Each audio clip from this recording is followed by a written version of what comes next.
వెళ్ళిండ్రు తెలంగాణ నుండి ముఖ్యమంత్రి రేవంత్ రెడ్డి గారు, ఐటీ శాఖ మంత్రి దుద్దిల్ల శ్రీధర్ బాబు గారు, రెవెన్యూ శాఖ మంత్రి పొంగులేటి శ్రీనివాస్ రెడ్డి గారు, కొంతమంది సెక్రటరీలు, అలాగే చిరంజీవి గారిని కూడా తీసుకుపోయినారు. పాపం ఎందుకు తీసుకుపోయారో నాకు తెలియదు, లేకపోతే వాళ్ళేమన్నా ఇన్విటేషన్ ఇస్తే వచ్చి ఉండొచ్చేమో మేబీ.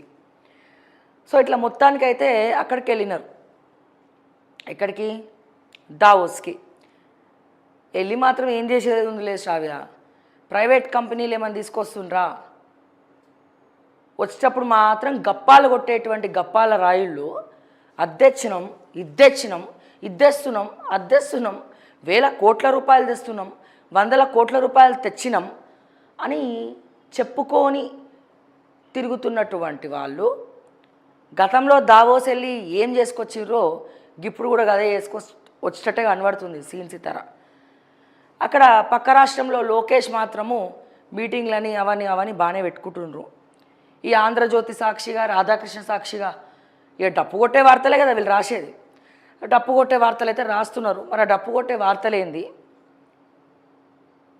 అసలు ఈ కవిత కొత్తగా రేవంత్ రెడ్డిని గుంపు మేస్త్రని పిలుచుడేంది?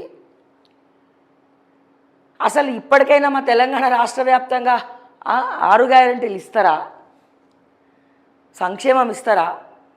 ఆరోగ్యశ్రీ ఇస్తారా? అరే ప్రైవేట్ హాస్పిటల్స్ కమిటీ మొత్తం కూడా లెటర్లు పంపించింది, మేము ఆపేస్తాం మీరు పైసలు ఇవ్వకపోతే. 1000 కోట్లు 2000 కోట్లు కోసం బకాయిలు రావాలని చెప్పి యాజమాన్యం. ఫీజు రియంబర్స్మెంట్లు దిక్కుమొక్కు లేదు. బట్టి విక్రమార్క వాడి కొడుకు పెళ్ళి మాత్రం చేసుకుంటున్నారు, వాళ్ళ కొడుకుల పెళ్ళి ప్రజాభవన్లో ప్రభుత్వ దుర్వినియోగం చేసుకుంటా. ఎవడబ్బా సొమ్మని ఎవరు ఖర్చు పెడుతుర్రో మరి వాళ్ళకే తెలియాలి. మళ్ళీ మాట్లాడితే మంచిగా మంచిగానే మాట్లాడుతున్నాం రా భయ్, మేము తెలంగాణ వాళ్ళం, ఇంట్లోనే మాట్లాడుతున్నాం. మరి ఘోరంగా వేరే భాషలు అయితే ఏం మాట్లాడతలేంగా. మా అంటే సిగ్గుందా బుద్ధుందా ఫీల్ అవుతున్నారట, వాళ్ళ ఆత్మాభిమానం దెబ్బతింటున్నాడు. అంటే మేము బహిరంగంగా సిగ్గుందా బుద్ధుందా సన్నాసి అని మాట్లాడితే మీ ఆత్మాభిమానాలు దెబ్బతింటున్నాయా?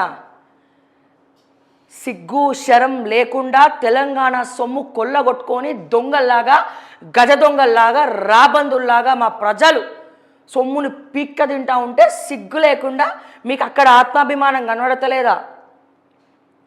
మేమంటేనే వచ్చిందా మీకు ఆత్మాభిమానం? పుక్కట్లు వచ్చిందా మీకు ఆత్మాభిమానం?